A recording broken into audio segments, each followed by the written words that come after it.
İlahi, bu qanun nə qəribədir. Bir ölüm min canı xilas eyləyər.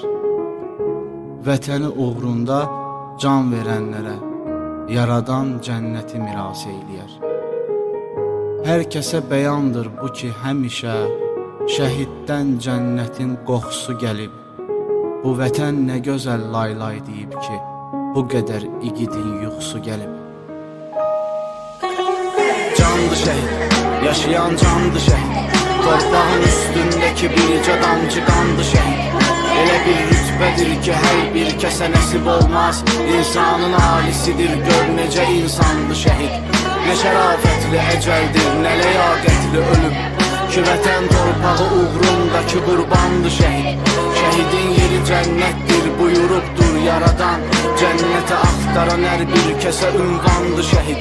Düzdür, çox böyük bəxtdir bu dünyada qalanlar. Çünki sənə unutmaqda bizlərə nöqsandı şəhid. Arxanca ağlayan sən baxma gözlərində yaşları leysandı şəhid. Sənə borcludur bu torpaqda qalan hər bir kəs. Elə bil xəstələnmişik, bizə loğmandı şəhid. Məzarın üstə gedən yolda fədadır canımız. Bizlər nə karey, aləmə sultandı şəhid.